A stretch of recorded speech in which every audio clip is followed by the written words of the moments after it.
כפר עלינו חסדו, ואמת אדוני לעולם, הללויה.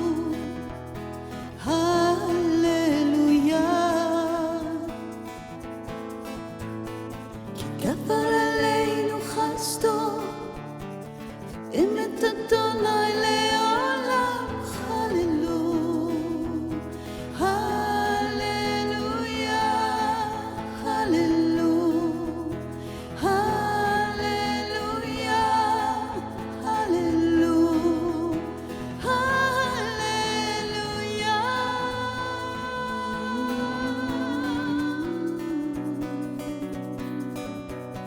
הללו את אדוני כל גויים, הללו את אדוני כל גויים, שבחו.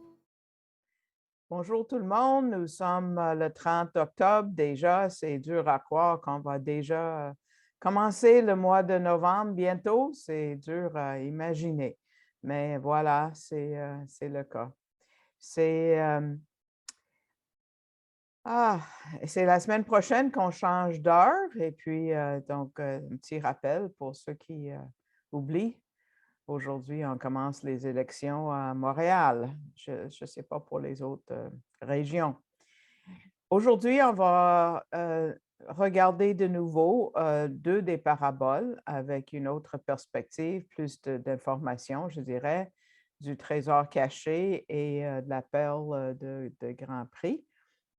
Et on va commencer avec le trésor. Donc, on va voir donc, tournez dans vos Bibles à Matthieu. Vous voyez, on va faire tout un chapitre 14 plus la fin de 13.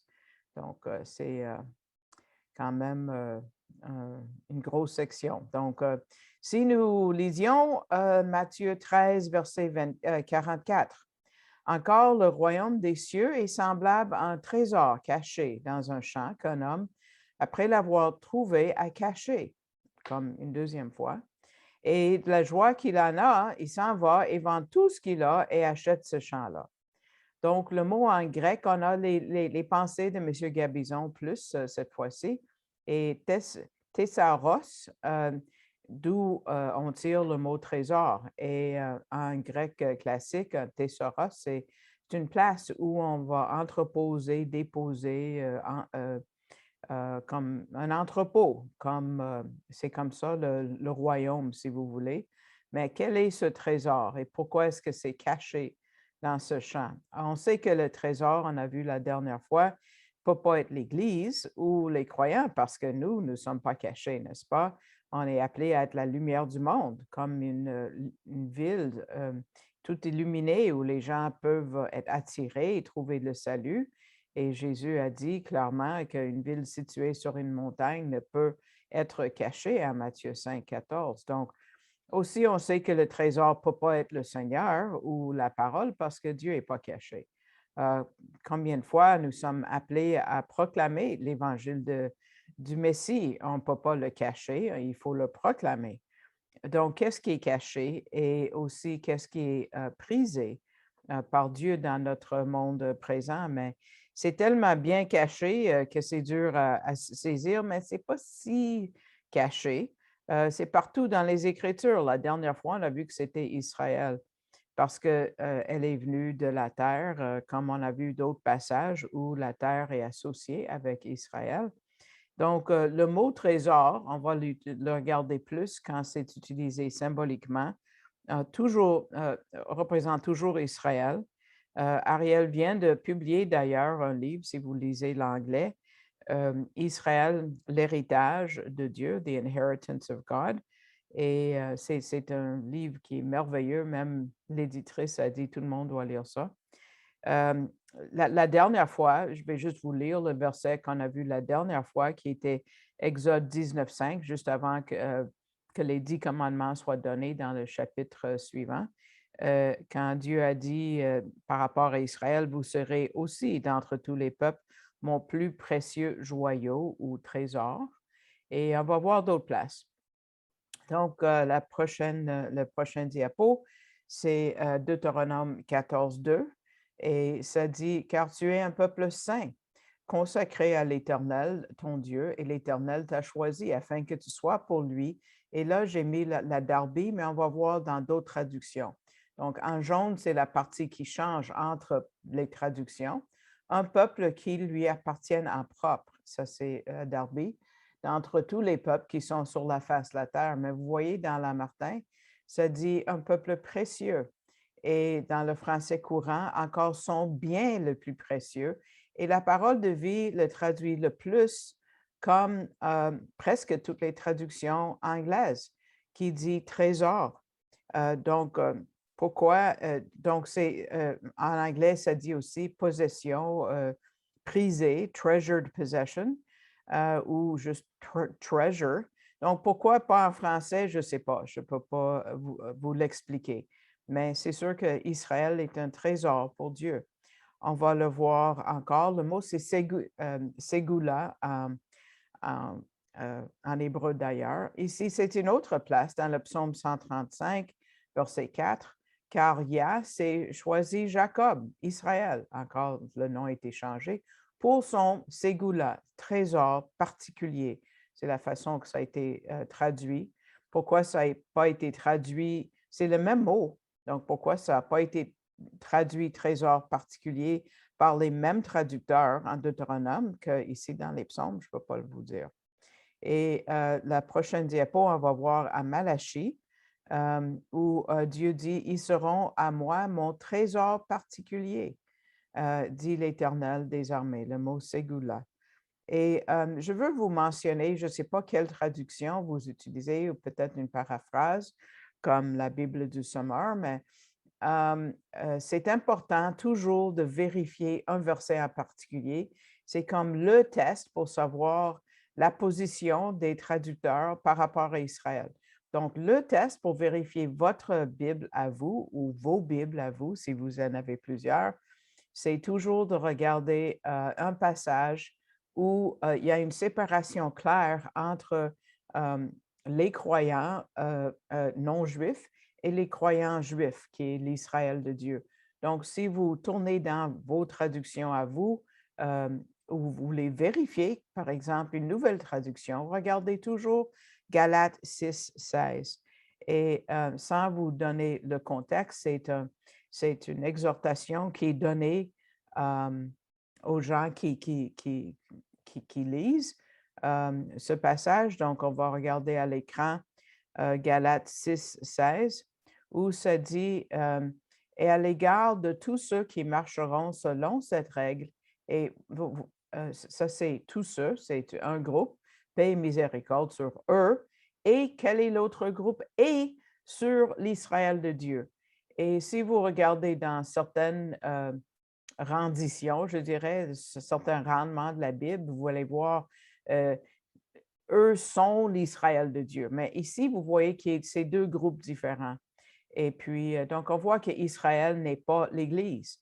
Mais c'est ça, malheureusement, la mauvaise théologie qui est enseignée dans bien des églises et dénominations. Mais ce n'est pas le cas du tout. Mais si vous regardez dans vos Bibles ce verset-là, vous allez voir si vous avez une traduction qui est contre Israël quelque part ou pour Israël, la façon qu'ils traduisent. Parce que 70 fois, cette conjonction est traduite « et », mais dans leur traduction, mais ils choisissent de modifier et d'effacer Israël dans ce verset-là. Donc, Israël, c'est le trésor. Donc, quel est l'appel d'un grand prix? On regardera encore ce qu'on a vu la dernière fois, mais d'une autre perspective, versets 45 et 46, deux petits versets puissants. Encore, le royaume des cieux est semblable à un marchand qui cherche de belles perles. Et ayant trouvé une perle de très grand prix, il s'en alla et vendit tout ce qu'il avait et l'acheta. Donc, on a vu le raisonnement du Dr. Fruchtenbaum la dernière fois, que tout ce qui vient de la mer en général, c'est non-juifs. Donc, ce sont les non-juifs croyants. Et puis, il ne faut pas oublier que M. Gabizon est gémologue et on va voir sa perspective. Il dit la perle est reliée à Israël. C'est vraiment comme une extension d'Israël qui est formé de une partie du reste d'Israël, le petit parti croyant, et le petit parti croyant des non-juifs, des nations, c'est-à-dire l'Église. Donc, lui, il dit que la perle, c'est l'Église et il dit que c'est une très belle illustration du Messie et de sa mariée, parce que la perle parle de souffrance. Euh, Nous qui assistons à Bethariel, on l'entend souvent dire ça. Aussi, ça parle d'une beauté parce que les perles sont belles et ça parle du salut et aussi du ciel. Mais quelle que soit la perspective que vous prenez, écoutez bien ces commentaires qui suivent. Parce qu'une perle, pensez-y bien, c'est le seul euh, euh, bijou, si vous voulez, précieux, qui sort à cause d'une souffrance d'un animal, d'une créature.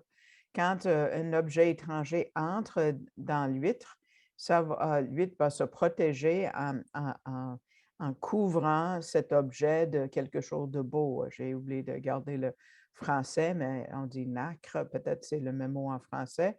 Et il y a des couches, des couches, des couches, et finalement, ça devient une perle. Et pas comme les autres bijoux qu'on peut trouver ou des pierres précieuses qu'on peut trouver quand on creuse dans la terre. Tu n'as pas besoin de couper, pas besoin de tailler, pas besoin de polir.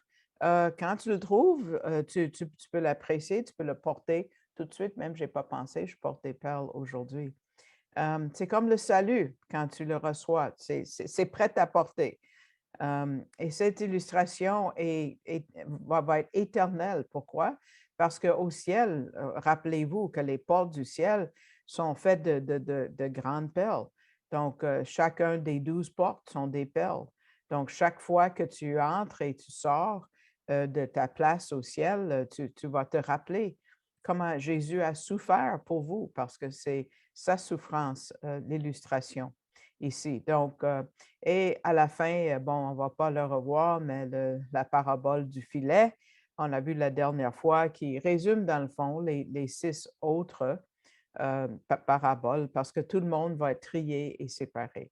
Et à ce triage, ça va être à la fin de l'âge. Et puis, donc, le mauvais ne va pas être avec nous pour toujours. Donc, ça, c'est bon. Donc, ici, on va juste résumer les 7 paraboles. Dr. Fruchtenbaum dit que celui qui suit, c'est aussi une parabole. Donc, il y a des gens qui disent 8 paraboles en Matthieu, mais je pense que j'ai mal appelé Matthieu ici, désolé. Donc, on voit que le sommeur a parlé de l'évangélisation. Encore la première fois qu'on voit la séparation très clairement, on voit la vraie et les fausses. Une est singulière et les autres sont fausses, il y a plusieurs. Le blé, il est vrai. La graine de moutarde, c'est la poussée des fausses religions parce que ça pousse d'une façon, ça ne devrait pas pousser comme ça. Et le levain, on voit que divisé en 3, comme les catholiques, protestants et orthodoxes, tout le monde a un degré de, péché mélangé, de fausses pensées là-dedans. Le trésor caché, on vient de voir, est la perle, soit que c'est l'Église ou les croyants gentils, et le filet, le jugement final. Donc, on va avancer et on va regarder le verset 51 et 52 maintenant. Et Jésus dit, avez-vous compris toutes ces choses? Ils disent, oui, répondirent-ils. Et il leur dit, c'est pourquoi tout scribe instruit de ceux qui regardent le royaume des cieux est semblable à un maître. Donc, Dr. Fulton dit c'est le maître, c'est une autre parabole, est semblable à un maître de maison qui tire de son trésor des choses nouvelles et des choses anciennes. Donc, eux, ils disent, oui, les disciples, oui, on a tout compris, mais quand on regarde la façon qu'ils agissent après, on voit que pas tout à fait. Ils ont compris assez, sûrement assez, parce que Jésus n'a pas expliqué plus. Mais là, il les appelle les nouveaux scribes en Israël, les nouveaux enseignants. Les scribes étaient les enseignants et ceux qui regardaient et étudiaient les Écritures, et c'était eux qui interprétaient les Écritures, mais c'est maintenant les disciples ou on va les appeler les apôtres, qui sont appelés à apporter des nouvelles et des choses anciennes et nouvelles du trésor. Et M. Gabizon dit, nous-mêmes aussi, chaque croyant est appelé à devenir un scribe. Quoique vous saviez, peut-être vous dites, ah, je ne suis pas aussi savant qu'un tel. Même juste le fait de savoir qu'il est le sauveur. Vous pouvez aller témoigner. J'ai commencé à donner mon témoignage à des personnes quelques jours après avoir été sauvé. J'étais dans la rue une semaine après avoir reçu le pardon de Dieu. En parlant aux autres, je ne comprenais pas grand-chose, mais ça, je comprenais. Donc, nous sommes des ambassadeurs de cette vérité que nous sommes capables de partager. Donc, on est appelé à amener les choses éternelles de Dieu et les appliquer au présent, tu sais, les choses anciennes et les choses nouvelles. Hein?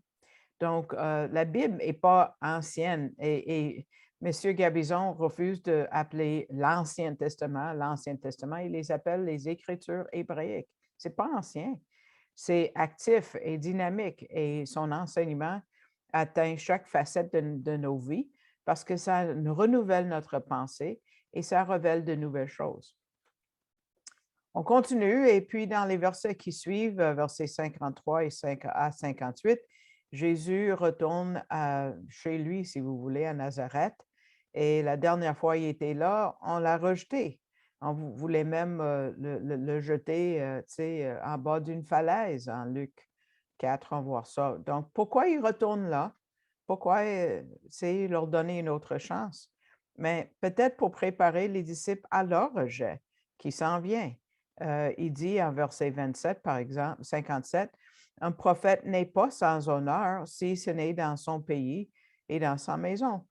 Éventuellement, la majorité des croyants juifs vont devoir quitter Jérusalem à cause de l'oppression sans cesse, comme on va voir dans le livre des Actes.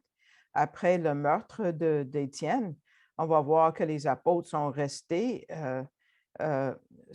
seuls parce que les croyants sont partis dans les régions de Judée et Samarie et pour que les non-juifs, les gentils, reçoivent la parole de Dieu. Comme on voit en Acte 8, je vais lire pour vous, ceux qui avaient été dispersés allaient de lieu en lieu en annonçant la bonne nouvelle de la parole. Donc, c'était pour annoncer à tout le monde. Et est-ce que les gens de Nazareth ont trouvé un problème avec le Messie? Est-ce qu'ils ont trouvé une faute dans le Messie? Non, ils reconnaissent sa puissance et ses miracles. Regardez le verset 54 et 56. S'étant rendu dans sa patrie, il enseignait dans la synagogue, de sorte que ceux qui l'entendirent étaient étonnés et disaient, d'où lui viennent cette sagesse et ces miracles. Donc, on a reconnu qu'il était sage et faisait des miracles. Verset 56, d'où lui viennent donc toutes ces choses? Ils étaient impressionnés, mais regardez comment ils ont réagi, le verset 57. Ils étaient scandalisés, ils étaient offensés. Les gens ne rejettent pas le Messie parce qu'ils trouvent des problèmes en Jésus, jamais. Non, c'est parce que Jésus expose leurs problèmes. C'est pour ça qu'ils le rejettent. Quelle était la réponse de Jésus quand ils ont refusé son témoignage? Regardez le verset 58. Il ne fit pas beaucoup de miracles dans ce lieu à cause de leur incrédulité, parce que quand tu arrêtes de croire, on ne peut plus voir Dieu. Dieu s'en va. Je vais vous lire un verset dans le livre de Osée, ça va vous étonner. Osée a essayé d'amener le monde à la repentance et Dieu lui dit, Éphraïm s'est attaché aux idoles, laisse-le faire, on s'en va. Tu sais, il n'y a plus rien à faire. Et on doit faire ça des fois quand on témoigne et quand je fais de l'évangélisation avec d'autres personnes, on voit quelqu'un qui met un mur, mais on s'en va, that's it. Éphraïm, qui est mentionné dans ce verset, c'est un terme pour la partie nordique, si vous voulez, d'Israël. Et puis, les Assyriens sont venus il n'y a pas longtemps et ont dispersé les 10 tribus. Des représentants des 10 sont retournés à Jérusalem, comme on voit ailleurs dans le Nouveau Testament, mais les 10 tribus n'ont jamais été perdues dans ce sens-là. Mais la majorité des gens étaient dispersés. Donc, c'est triste quand tu vois Dieu enlever sa puissance de restreindre euh, le, le malin ou le mal et qui s'en va. C'est triste de voir ça. Mais le verset 58, c'est pour nous aujourd'hui. Parce que voulez-vous voir des miracles aujourd'hui? Croyez. Fortifiez votre foi en Dieu parce qu'il est actif autour de nous. Il travaille, il fait des miracles toute la journée, mais il faut le voir. Si on croit, ça prend de la foi. Il y a des miracles d'intervention, de guérison, et le plus important, c'est le salut, mais ça prend de la foi. La foi vient de Dieu, donc demandons-lui de nous donner plus de foi pour qu'on le voie et aussi être partenaire avec lui dans les grandes œuvres qu'il fait sur la terre aujourd'hui. Avant de commencer Matthieu 14, il y a deux choses importantes et moi je dirais c'est très important, surtout pour les gens qui ont l'arrière-plan et les familles catholiques ici au Québec ou au Nouveau-Brunswick ou ailleurs. On apprend deux choses par rapport à la vie du Messie. D'abord, il était charpentier. Et ça, c'est les évangiles nous disent, c'est ça le travail qu'il faisait. Ici, on pense à travailler avec du bois, mais lui était un bâtisseur de maisons, OK? Notre mot architecte, d'ailleurs, vient du mot grec pour charpentier. Le mot est tecton, donc architecton, c'est architecte. Mais Dieu est devenu notre architecton parce qu'on sait que lui est en train de construire une place pour nous au ciel, n'est-ce pas? Il prépare une place pour nous selon Jean 14. Et autre chose qu'on apprend de la vie du Seigneur avant le début de son ministère, et c'est qu'il avait des sœurs et des frères. Selon le chapitre 12, on savait qu'il avait des frères, mais là, on voit les sœurs et on voit toute la famille. Donc, ceux qui disent qu'il n'y a jamais eu de frères et de sœurs ont besoin. Je sais qu'il y a les catholiques qui disent, oh, frère veut dire cousin, jamais ailleurs. Donc, on ne peut pas juste changer le sens pour ce qu'on veut que ça dise. Regardons versets 55 et 56. N'est-ce pas le fils du charpentier? N'est-ce pas Marie qui est sa mère? Jacques, Joseph, Simon, Jude, ne sont-ils pas ses frères? Et ses sœurs, donc il y a au moins deux, ne sont-elles pas toutes parmi nous? D'où lui viennent donc toutes ces choses? On savait à Nazareth qui était qui, parce que c'est comme un petit village de 1 500 personnes. Mais regardez comment la famille de Jésus est grande.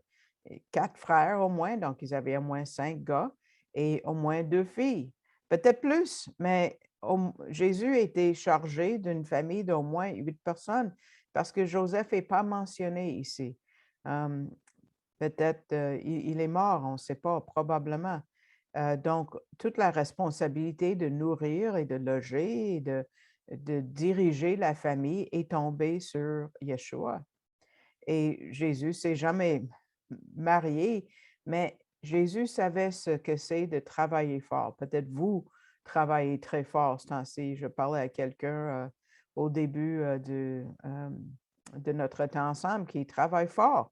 Il sait c'est quoi travailler fort. Il sait aussi c'est quoi pourvoir pour une famille. Il est venu d'en haut, pas juste pour vivre une vie sans péché et mourir, ressusciter et nous sauver, mais pour expérimenter tout ce que nous vivons, pour être notre ami, notre compagnon, chaque moment que nous vivons. Et c'est pour ça qu'on peut aller à Jésus avec confiance. Regardez ce qu'il a dit en Jean 15. Il a dit aux disciples, je vous appelle plus serviteur, parce que le serviteur ne sait pas ce que fait son maître, mais je vous ai appelé ami parce que je vous ai fait connaître tout ce que j'ai appris de mon Père. Donc, un ami, c'est un associé, un compagnon. Le Seigneur est comme ça pour nous. Et nous lisons, je vais juste le lire pour vous, Hébreux 4, 15, car nous n'avons pas un souverain sacrificateur qui ne puisse compatir à nos faiblesses. Au contraire, il a été tenté comme nous en toutes choses, sans commettre le péché. Donc, il a été prouvé, il a été testé, il a été examiné, mais comme nous, mais lui sans péché. Donc, quand on va vers lui, il sait ce qu'on vit. Il a vécu, il a expérimenté et il sait comment nous répondre. C'est lui le Dieu de la Bible, très personnel, très proche. On va voir, comment, on va voir le cœur de Jésus un peu plus tard aussi dans le chapitre 14. Donc, le chapitre 14 commence à nous expliquer comment l'ivraie grandit. On a déjà vu, il y a une distinction entre le blé l'ivraie, les gens dans le royaume qui sont des vrais croyants et ceux qui ne sont pas les vrais croyants. Donc, les 12 premiers versets parlent de Hérode. Et M. Gabizon dit qu'il ne pense pas qu'il y a un meilleur exemple ou façon d'exposer les ravages du péché dans la vie de quelqu'un que la vie de cette personne-là. On va voir son cerveau, son âme qui est vraiment dépravé, vraiment. Il était intelligent, mais perdu complètement, vraiment perdu. On l'appelle Hérode Antipas ou Hérode le tétrarque. Tétrarque, c'est quatrième, OK? Quand son papa, Hérode le Grand, c'est celui qui a fait tuer les bébés à Bethléem.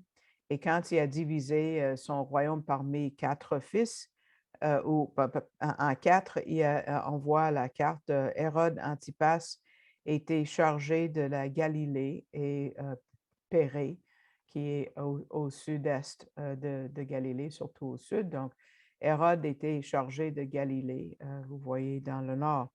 Antipas est le frère de Hérode Agrippa qui a tué Jacques et a envoyé Pierre en prison. Et ensuite, on a Hérode Agrippa II, et c'est lui qui a fait le procès de Paul.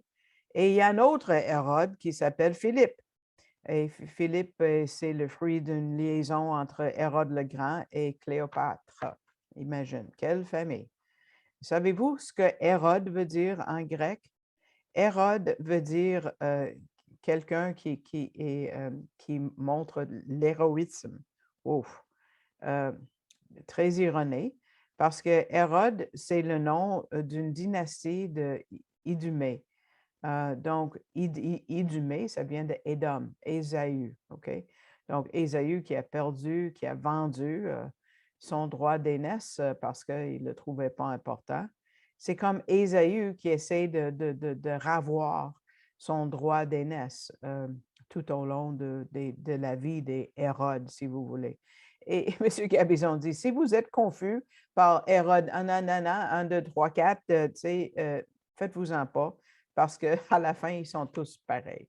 Ils vivent pareil. Mais on va voir comment c'est un homme dégradé ici. Regardons le verset 1 et 2 de chapitre 14. Ça dit, en ce temps-là, Hérode le tétrarque, ayant entendu parler de Jésus, dit à ses serviteurs, c'est Jean-Baptiste. Il est ressuscité des morts et c'est pour cela qu'il se fait par lui des miracles. Donc, vous voyez combien il est plein de superstitions et mal informé. Il pensait que Jésus était Jean le Baptiste. Il a réclamé, il se disait juif, mais il ne connaissait pas du tout l'histoire. Ce n'est pas qu'il était stupide. Jésus, plus tard, l'appelle comme un renard, qui est rusé, un renard. Il est intelligent. Il a la sagesse terrestre. Mais on voit dans sa vie et ses pensées et ses croyances, on voit que ce n'est pas ça qui sauve une personne. Mais qu'est-ce qui le faisait croire comme ça? Le meurtre et la culpabilité. On va voir dans cette section qu'il a fait décapiter Jean le Baptiste. Il a tué un homme de Dieu. Et il n'était pas bien en lui-même, sa façon de vivre, parce que le mal ne va jamais nous laisser bien. Hein. Regardez avec moi Proverbe chapitre 28, verset 1, où ça dit: «Le méchant prend la fuite sans qu'on le poursuive», parce que c'est son conscience, sa conscience. Tu sais, il n'était pas bien à lui-même, parce que si on connaît son histoire de famille, là, c'est pas beau. Heu, donc, comment est-ce qu'il peut être en paix, après avoir tué un homme de Dieu? Il va avoir son témoignage contre lui toute sa vie, puis il va finir, heu, avec rien, parce que, bon, il y a le meurtre, il y a la culpabilité, la superstition et quand on regarde un peu plus loin dans les versets, on va voir plus. Parce qu'il s'est marié avec la femme de son frère, donc ça il s'est marié avec Hérodias. Donc on a Hérode, Hérodias, c'est comme Bonnie and Clyde pour ceux qui connaissent un peu l'histoire des États-Unis, 2 bandits, si vous voulez, hommes et femmes, ou peut-être ils étaient jamais mariés, Bonnie et Clyde, mais en tout cas. Et pour se marier avec Hérodias, il fallait qu'il divorce sa première femme, toujours une mauvaise idée. Et elle était la fille d'un roi de l'Arabie, le roi Arétas des Nabatéens. Et lui, il n'a pas pris ça à la légère, il est allé en guerre et a causé beaucoup de morts et de destruction. Donc, tout un mélange de choses mauvaises. Et Hérode, Jean le Baptiste a confronté les deux, Hérode et Hérodias. Il était courageux. Et il a dénoncé leur comportement dans le verset 4. Il a dit plusieurs fois, il disait encore et encore, selon la forme grammatique, t'es pas permis de l'avoir pour femme. Donc, il le disait régulièrement. Donc, un jour, quand c'était la fête de Hérode, il a invité plusieurs invités et Hérodias a conçu une idée très maligne. Elle a demandé à sa fille de danser devant Hérode et Hérode était tellement pris par cette danse qu'il lui a offert n'importe quoi, jusqu'à la moitié de son royaume. Mais regardez ce qu'elle a demandé, verset 8. À l'instigation de sa mère, elle dit: «Donne-moi ici, sur un plat, la tête de Jean-Baptiste.» Ah! Hérodias était tellement offensé par Jean-Baptiste qu'il a demandé sa tête. Donc, on le lui donne. Ah! Donc, on a une maman qui a quitté son mari pour son frère et a demandé sa fille adolescente de danser devant lui et maintenant, ça a causé la mort de l'homme de Dieu. Quel âge avait sa fille? C'était vraiment une fillette, ben, pas fillette, mais elle était assez jeune. Le mot en grec pour cette fille-là est utilisé pour l la fille du leader de synagogue, Jairus, qui avait juste 12 ans. Arc, arc, arc, terrible, tu vois la décadence de tout ça. Hérode vivait une vie de péché ouvert et il abusait sa puissance, il était immoral, superstitieux, il croyait dans la réincarnation, il était peureux et la culpabilité a pris le contrôle de sa vie et il avalait des stratégies mauvaises. C'est ça la vie de l'ivraie. C'est la vie de l'ivraie, n'oubliez pas. C'est ce qu'on décrit. Les gens de l'ivraie ont l'air tellement bien, riches, à l'aise. Mais qu'est-ce que ça va faire dans la vie de quelqu'un? Ouf! Et il y a de l'ironie dans cette histoire. Regardez le verset 9. Le roi fut attristé, mais à cause de ses serments et des convives, il commanda qu'on la lui donne. Euh, et puis, tu vois, l'historien, on va le voir tantôt aussi, euh, Flavius Joseph, en 32, après Jésus-Christ, si vous voulez, Hérode et la femme de son frère ont été forcés de quitter l'autorité et étaient vraiment expulsés. Et les deux sont morts en exil. et tout ce qu'ils avaient a été donné à un autre Hérode, Agrippa, et on n'entend plus parler. Donc, quelle sorte de roi? Donc, un roi, il n'était pas, et attristé, encore moins. Donc, quelle ironie. Donc, on sait pourquoi il n'a pas fait tuer Jean le Baptiste avant, parce qu'en verset 5, il avait peur des foules. Mais avant d'aller plus loin, qui est comme, finalement, quelque chose de beau, une douche de bénédiction, après avoir vu cette décadence, on voit que la mort de Jean le Baptiste a été enregistrée par Flavius Joseph. Et regardons ce qu'il a vu. Je l'ai fait traduire pour vous. Flavius Joseph était un juif séculier, donc il n'était pas sauvé. Jean, et c'est ce qu'il a écrit, cela s'appelait le Baptiste, car Hérode l'a tué, qui était un homme bon, et a commandé aux Juifs d'exercer quoi? La vertu, à la fois en ce qui concerne la justice les uns envers les autres et la piété envers Dieu, et ainsi de venir au baptême. Et pour cela, le lavage à l'eau serait acceptable pour lui.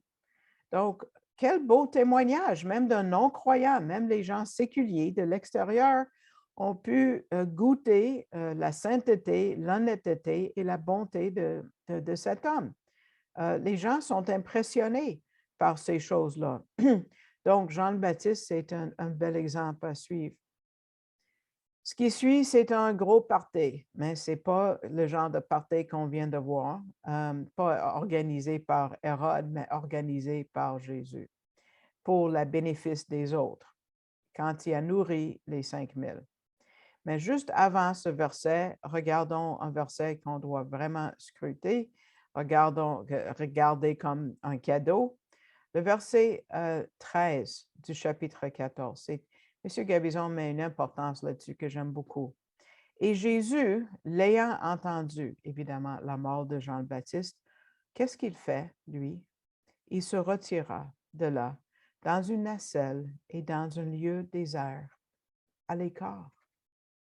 Il avait besoin de penser, de réfléchir, de prier. Ça parle beaucoup de Jésus. Quand il a entendu parler de la mort de son ami, de son cousin, il a apprécié tellement parce qu'il devait se retirer, il devait s'en aller, peut-être pour pleurer la mort de cet ami et pour prier, parce qu'on sait que Yeshua partait, se séparait souvent pour prier. On voit combien le Seigneur est sensible, combien il aimait Jean. Et cette situation triste l'affectait. Et ça, c'est un côté de Yeshua qu'il a encore aujourd'hui. Il ne change pas. Il est toujours le même. Donc, il est encore sensible aujourd'hui, tout en restant puissant. Et ce trait, on le voit dans les versets qui suivent. On voit qu'il a été rejeté par sa famille et aussi parce qu'il a été rejeté par le leadership juif en chapitre 12, il parle uniquement en parabole. Regardons ou retournez à 13:34. Ça dit, Jésus dit toutes ces choses aux foules en parabole. Et sans parabole, il ne leur disait rien. Dans certaines traductions, c'est le verset 35 d'ailleurs. Donc, il ne parlait pas sans parabole. Ils ont refusé la lumière. Donc, maintenant, quand il parle aux foules, pas des individus, mais quand il parle aux foules, il parle uniquement à parabole. Mais regarde ce qu'il fait quand il y a des gens qui le suivent. Il fut ému de compassion envers eux. Ça, c'est verset 14 de chapitre 14. Il fut ému de compassion, malgré le fait qu'il parle uniquement parabole. Regardez le contraste entre Hérode qu'on vient de voir et sa vie, et Yeshua et sa vie. Jour et nuit, la lumière et la noirceur. La façon qu'il a nourri cette multitude est une leçon divine pour les disciples, mais aussi pour nous. Regardons, versets 15 à 17. On voit le problème des disciples. Verset 15. Le soir étant venu, les disciples s'approchèrent de lui et dirent, ce lieu est désert. Ouf. Et l'heure est déjà avancée. Renvoie la foule afin qu'elle aille dans les villages pour s'acheter des vivres. Et Jésus leur répondit, ils n'ont pas besoin de s'en aller. Donnez-leur vous-même à manger. Mais ils lui dirent, nous n'avons ici que 5 pains et 2 poissons. Quel défi le Messie met devant eux? Il y a à peu près 10 000 personnes parce qu'il y avait 5 000 hommes. Il y avait des femmes, il y avait des enfants, minimum 10 000. Ils avaient 5 pains et 2 poissons. Et il dit, donnez-leur vous-même à manger. Pensez au mot impossible. Le mot impossible commence même pas à décrire leur défi. Impossible. Mais impossible n'est pas un terme biblique, hein, parce que c'est terrestre. Ça enlève toute la puissance. Je dirais, Dieu enlève toute la puissance du mot impossible. Et même le mot impossible disparaît complètement de notre vocabulaire quand Dieu est présent. Et c'est ça l'objet de cette leçon. Donc, quand on lit « Donnez-leur vous-même à manger », tu dis, OK, je ne peux pas prendre soin de moi-même, je dépose mon épée, je dépose mon bouclier, mon orgueil, et j'ai besoin de Dieu parce que là, je ne peux rien faire. C'est ça l'idée. La commande est forte, mais c'est parce que le travail que l'Esprit va leur demander de faire est énorme. Oui, l'ivraie et le levain sont gros, mais combien plus gros et grand est Dieu et ce qu'il va faire et qu'il fait encore aujourd'hui. Donc, regardez comment Jésus leur donne à manger, versets 18 à 20. Et il dit, apportez-les-moi, moi. Et il fit asseoir la foule sur l'herbe, prit les 5 pains et les 2 poissons, et levant les yeux vers le ciel, il rendit grâce. Puis, il rompit les pains et les donna aux disciples et les distribuèrent à la foule. Tous mangèrent et furent rassasiés, et l'on emporta 12 paniers pleins de morceaux qui restaient. Tu vois combien notre Messie, c'est un grand enseignant. Il fait un des miracles les plus gros imaginables, mais il inclut les disciples. Il ne distribue pas le pain et les poissons lui-même. Non, il demande aux disciples de faire le travail parce qu'il veut leur montrer qu'il est capable de faire des grandes choses à travers eux. Et c'est ce qu'il fait au début de l'Église et c'est ce qu'il fait encore aujourd'hui à travers nous. Et il a commencé avec une prière et ça aussi, ça fait partie de la leçon. Et combien de paniers restait-il? Un pour chaque disciple, un panier par disciple. Il ne pourrait jamais oublier ça dans l'avenir et c'est ça l'idée. La tâche à laquelle ils vont faire face est trop grand pour eux de faire eux-mêmes. Donc, la première chose qu'ils vont devoir apprendre, c'est de dépendre de lui comme celui qui pourvoit. Et ça, c'est le début de n'importe quel ministère que vous entreprenez ou que nous entreprenons pour le Seigneur. Au départ, ce qu'on veut faire avec le Seigneur, que ce soit l'évangélisation, l'enseignement, encourager, donner même, en toutes ces choses, il faut dépendre de l'Esprit Saint pour être notre guide. Donc, il veut qu'ils apprennent que c'est lui qui pourvoit, c'est lui qui les protège. Et ça couvre la vie de chaque croyant. Et M. Gabizon va citer un exemple de 2015 quand il a donné cet enseignement, mais regardez à quel point c'est approprié pour 2021 aujourd'hui. Il a dit, ces dernières années, depuis la dernière crise économique, selon une étude, beaucoup de gens en Amérique du Nord, ça nous comprend, le Canada, disent qu'ils sont soucieux par rapport à leur sécurité d'emploi. C'est-tu vrai aujourd'hui? Oui. Et ce qui leur donne le plus de soucis, c'est leur avenir. Cette étude du service Gallup a trouvé qu'à ce moment-là, il y a 6 ans, que 43% des gens de l'Amérique du Nord qui sont travailleurs disent qu'ils ont peur que leurs bénéfices soient coupés. Et puis, entre 25 et 33 disent qu'ils ont peur d'être slackés ou congédiés ou que leur paye soit réduite. Donc, ce sont des soucis légitimes, pas juste en 2015, mais aujourd'hui. Il faut se préparer pour des éventualités comme ça. Mais le Seigneur, celui qui fait tous les miracles, est-ce que lui, on l'inclut dans notre planification du futur? Il faut. Est-ce qu'il va nous quitter quand on en a plus besoin de lui? Non. Est-ce qu'on lui a demandé pour la sagesse, pour la direction, même pour des miracles? Monsieur Gabizon dit, j'ai vu des miracles vraiment époustouflants quand il appelle, quand les gens font appel à Dieu. Ça, c'est l'évangile de Matthieu pour nous aujourd'hui. Il écrit pour nous, Matthieu. Mais c'est juste un des deux miracles. Regardons l'autre. Yeshua n'a pas terminé sa leçon et peut-être à cause à cause de la multitude, à partir du verset 22, et après, les gens étaient devenus excités et on va le faire en roi. Là. Lui, là, c'est la vraie affaire. Donc, Jésus dit, non, non, on s'en va. Donc, il a obligé les disciples d'embarquer dans une barque. C'est ça le vrai sens d'embarquer dans une barque et de quitter la scène. Mais il n'est pas avec eux. Donc, donc les disciples quittent la scène et on voit dans le verset 25, c'était le quatrième veille, ça veut dire vers 3 heures du matin, et les disciples traversaient la mer de Galilée, ou Tibériade, si vous voulez, et puis avaient un orage soudain.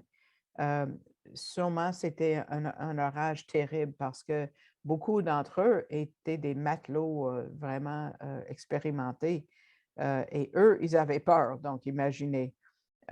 Donc, M. Gabizon a regardé un peu la météorologie de l'époque et de la mer de Galilée. Et a dit, il y a des orages terribles qui peuvent se monter très rapidement.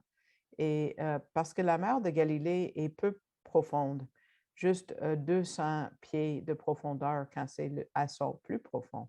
200 pieds, c'est pas beaucoup.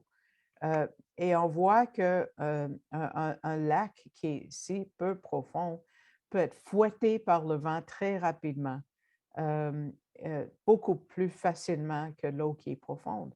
Parce que quand l'eau est plus profonde, ça peut absorber cette énergie autrement.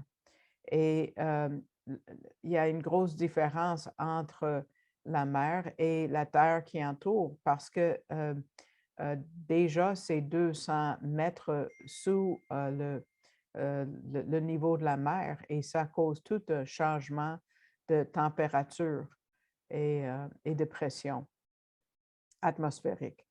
Donc, le résultat de ça, c'est que les vents deviennent fort, fort, forts et ils arrivent sur la mer directement au centre de ce lac avec des résultats violents. Donc, les petits bateaux qui sont sur la mer sont vraiment en danger immédiat. Mais Jésus était avec eux, mais il n'était pas dans le bateau avec eux. Regardons verset 25. À la quatrième veille de la nuit, Jésus alla vers eux marchant sur la mer. Quand les disciples virent marcher sur la mer, ils furent troublés et dirent, c'est un fantôme! Et dans leur frayeur, ils poussèrent des cris. Jésus leur dit aussitôt, rassurez-vous, c'est moi, n'ayez pas peur. Jésus a marché sur l'eau. Quel miracle merveilleux! Il y en a qui ont essayé d'expliquer tout ça, que Jésus marchait sur le sable, mais ça veut dire que les disciples étaient capables dans la noirceur de voir la rive. Donc, ils avaient une vision extrêmement, super. Ça aurait été un miracle. D'autres disent, ah, il marchait sur un poutre de bois, mais imagine, faire du surf. Non, ça aurait été encore un miracle. Mais ce miracle n'a pas été fait pour impressionner le monde, c'était fait pour enseigner et fortifier les disciples de cette époque-là et nous fortifier aussi. parce que uniquement Dieu a la puissance de changer les lois de la nature. Donc, on voit le créateur de l'univers, comme Job le décrit en chapitre 9, versets 8 et 10. Il dit: Seul, il entend les cieux, il marche sur les hauteurs de la mer. Verset 10, il fait de choses grandes et insondables, des merveilles sans nombre.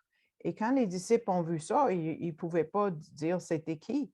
Ils ont dit c'est une apparition, c'est un fantôme. Le mot grec est fantasme, et veut dire une apparence brillante aussi. Euh, Pensez à l'apôtre Jean qui était présent avec eux, parce que plus tard, en Apocalypse 13, il va voir une bête avec 4 têtes et terrible qui sort de la mer, qui représente l'Antichrist, mais il n'avait pas peur de ça parce qu'il avait vu l'apparence du Messie. Donc, il savait que le Messie avait tout le contrôle nécessaire. Et cette puissance de marcher sur l'eau, Jésus a donné cette puissance à Pierre. Regardez, verset 28, Pierre lui répondit: Seigneur, si c'est toi, ordonne que j'aille vers toi sur les eaux. Et il dit: Viens. Pierre sortit de la barque et marcha sur les eaux pour aller vers Jésus. Quel miracle! Pierre a marché sur l'eau aussi. Pierre était destiné d'être le leader et il goûte la puissance de Dieu. Et il a appris qu'il n'y a rien d'impossible.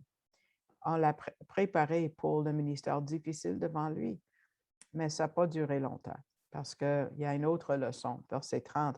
Mais voyant que le vent était fort, il eut peur. Et comme il commençait à s'enfoncer, il s'écria: Seigneur, sauve-moi. Aussitôt, Jésus étendit la main, le saisit et lui dit: Homme de peu de foi, pourquoi as-tu douté? Pourquoi Pierre a commencé à caler? Parce qu'il a perdu de vue Jésus. Il voyait que le vent était fort. Il a commencé à regarder le vent et pas Jésus. Il n'était pas loin de Yeshua. Sûrement peut-être à la distance d'un bras parce que Jésus l'a pris tout de suite. Regardez ce que Jésus a dit en Jean chapitre 15, verset 5.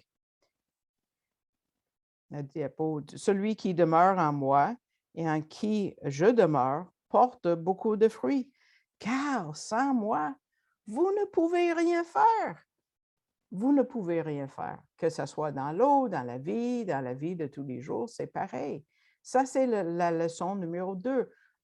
Perdez pas Jésus de vue. Le moment qu'on perd Jésus de vue, on est effrayé par ce qui est autour de nous. Et l'autre miracle, c'est le verset 32. Et ils montèrent dans la barque et le vent cessa. Donc, le vent qui faisait peur à Pierre a cessé immédiatement quand Jésus embarque dans le bateau. Et là, les disciples, pour la première fois, l'adorèrent. C'est la première fois. On voit qu'ils adorent le Messie. On l'appelle le Fils de Dieu, qui est un titre divin. Et ils ont compris, leur compréhension a gradué, a augmenté. Et là, ils ont su qu'il était Dieu. Parce qu'on adore uniquement Dieu, n'est-ce pas? Et sûrement, tu sais, quand Jésus a répondu: Ayez bon courage, c'est moi, le mot, c'est je suis. Qu'est-ce qu'on voit dans l'Ancien Testament, les Écritures hébraïques? Dieu est le je suis. Donc, les soldats, quand ils sont venus arrêter Jésus, quand Jésus a dit je suis, oh boy, ils tombent par terre. Donc, sûrement l'adoration avait déjà commencé. Donc, on apprend beaucoup de ces passages. On va résumer le tout. D'abord, Jésus pourvoit pour nous. C'est lui notre pourvoyeur. S'il peut nous nourrir des milliers de personnes comme ça, combien il peut faire pour nous? Deuxièmement, avez-vous remarqué, Jésus n'a pas fait en sorte que l'orage ne vienne pas. Non, il n'a pas empêché l'orage de se développer. Il les a sauvés au milieu de l'orage. Souvent, les orages sont bons pour nous et on peut se rendre compte de sa puissance. Il donne une illustration, M. Gabizon, de croire comme prendre une assurance tornade. Et il y a une histoire, une vraie histoire. Il y a une femme, Sherry Conley, qui était reporter dans un journal de l'Oklahoma, et elle dit qu'elle-même et son mari et ses 2 fils étaient toutes, se cachaient dans leur, garde, dans leur garde-robe pour dans leur lingerie pendant qu'il y avait une tornade qui passait. Et elle a dit, nous avons prié que Dieu veille sur nous. Et une fois que l'orage a passé, tout ce qui restait de toute la maison, c'était la place, c'était la lingerie. C'est tout ce qui restait. Vraie histoire. Troisièmement, on peut expérimenter la vie la plus incroyable avec Jésus. Il ne faut pas s'attendre à marcher sur l'eau, mais on peut s'attendre à des choses miraculeuses et incroyables quand on marche avec Jésus. Quatrièmement, ne perdons pas le Messie de vue, parce que ça va nous rendre craintifs. Et on a besoin de penser à ça aujourd'hui. Pierre a une foi paradoxique, mais dans les évangiles. Mais quand tu le vois dans le livre des Actes, après avoir été rempli du Saint-Esprit à la Pentecôte, wow, il change. Et comment? Charles Spurgeon a dit, pourquoi est-ce que Pierre a demandé de marcher sur l'eau? Pourquoi il demandait ça? Il aurait dû savoir que Pierre veut dire rocher et les roches coulent. Pas rocher, une petite pierre, pardon. Et les pierres coulent dans l'eau. Façon de le dire. Mais un 5e point, pourquoi est-ce qu'on a ces miracles du pain, de nourrir avec du pain, ou le miracle avec la mer? M. Gabizon retourne dans les Écritures hébraïques et il parle d'une autre période de miracles. Il y avait comme 3 périodes de miracles jusqu'à là. Il y avait Moïse à leur sortie de l'Égypte et Aaron. Ensuite, Élie et Élisée. Et chaque un des 3 tranches sont une période de l'histoire avec des miracles semblables. Par exemple, Moïse a été, il y a des dieux, il faisait partie du miracle quand Dieu a pourvu la manne, hein, pour nourrir. Et Moïse aussi a ouvert la mer pour qu'il passe vers la liberté. Élie a nourri 100 personnes avec 20 pains en 2 rois. Et Élie aussi a fait flotter la tête d'une axe, d'une hachoir sur l'eau, aussi en 2 rois. Donc, les gens de l'époque ont reconnu ces miracles en Yeshua et il était quand même plus puissant. Il est la manne qui est venue du ciel pour nourrir tous ceux qui viennent à lui. On a commencé avec la vie d'ébauche de Hérode et on est allé à la lumière avec Yeshua. Quelle distinction et contraste. Et on voit que Jésus, qui était charpentier et était le plus grand dans sa famille, pourvoyait pour sa famille. Et on a vu qu'il priait parce qu'il s'est retiré dans un lieu désert. En verset 23, il monta sur une montagne à l'écart pour prier. Donc, Jésus priait beaucoup. Et si c'est enregistré dans nos Écritures, c'est pour que ce soit un exemple pour nous. Parce qu'à travers la prière, on peut faire des grandes choses pour le Seigneur. Et il dit, M. Gabizon dit, c'est comme un compte de banque. Regardons le passage en Acte 10 par rapport à Corneille. Cet homme a eu la visite d'un ange et regardez ce que cet ange lui a dit. Tes prières et tes aumônes sont montées devant Dieu et il s'en est souvenu. C'est Acte 10, 4. Donc, la visite de cet ange et les bénédictions qui ont suivi a été, ça l'a poussé à faire des bonnes œuvres et les prières qu'on a fait vers Dieu jusqu'à ce que Dieu décide d'aller vers lui et le bénir. Donc, il termine en disant, chaque prière et chaque bonne œuvre pour Dieu a une valeur éternelle. Imaginez combien nous pouvons ramassé pour le ciel et ce que nous investissons là est là pour l'éternité. Donc, je vais juste terminer avec un mot sur le soutien. Je vous remercie, ceux qui envoient du soutien régulièrement ou par des dons uniques. Je l'apprécie. Et puis, si cet enseignement vous bénit, vous avez à cœur de me soutenir, vous pouvez aller à arielcanada.com, cliquer sur le drapeau français et vous allez voir le mot donner après et le carré faites un don à cet organisme. Et ensuite, vous avez un menu que vous tirez vers le bas. Vous pouvez choisir mon nom pour faire un don. Donc, je vous remercie comme toujours et puis on se voit dans 2 semaines à la nouvelle heure. Que Dieu vous bénisse abondamment.